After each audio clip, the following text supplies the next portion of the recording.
A few years ago, passing the sign on the New York State Thruway for the central leatherstocking region, a friend of mine misread it as saying laughingstock and thought that must be where Russo's from. She was right. I'm from Gloversville, just a few miles north in the foothills of the Adirondacks, a place that's easy to joke about unless you live there, as some of my family still do. The town wasn't always a joke.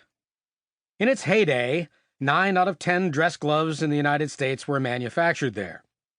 By the end of the 19th century, craftsmen from all over Europe had flocked in, for decades producing gloves on a par with the finest made anywhere in the world. Back then, glove cutting was governed by a guild, and you typically apprenticed, as my maternal grandfather did, for 2 or 3 years. The primary tools of a trained glove cutter's trade were his eye, his experience of animal skins, and his imagination. It was my grandfather who gave me my first lessons in art, though I doubt he would have worded it like that, when he explained the challenge of making something truly fine and beautiful from an imperfect hide. After they're tanned, but before they go to the cutter, skins are rolled and brushed and finished to ensure smooth uniformity, but inevitably they retain some of nature's imperfections.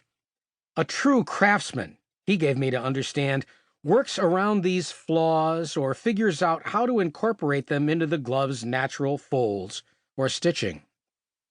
Each skin posed problems whose resolution required creativity.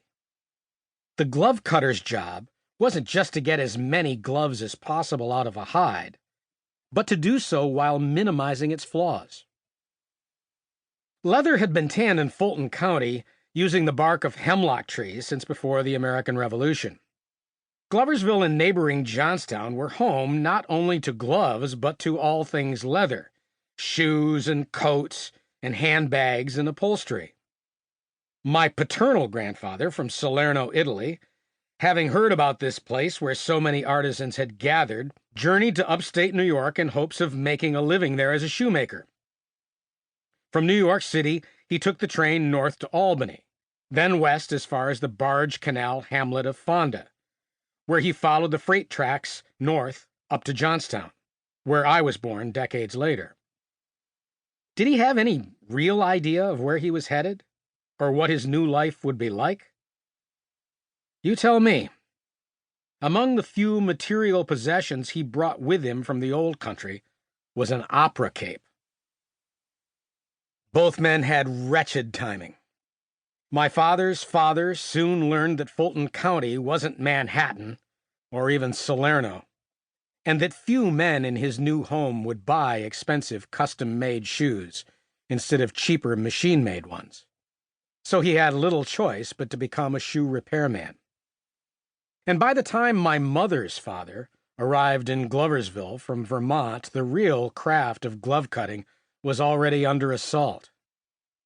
By the end of World War I, many gloves were being pattern cut. For a size 6 glove, a size 6 pattern was affixed to the skin and cut around with shears.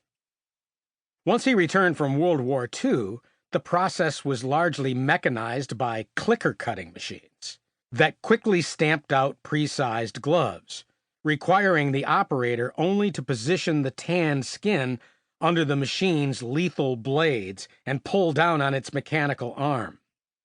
I was born in 1949, by which time there wasn't much demand for handmade gloves or shoes. But both my grandfathers had long since made their big moves to Fulton County and staked their dubious claims. By then, they had families, and so there they remained. It was also during the first half of the 20th century that chrome tanning, a chemical procedure that made leather more supple and water-resistant and dramatically sped up the whole process, became the industry standard, replacing traditional vegetable tanning and making tanneries even more hazardous, not just for workers, but also for those who lived nearby and, especially, downstream. Speed, efficiency, and technology had trumped art and craft, not to mention public safety.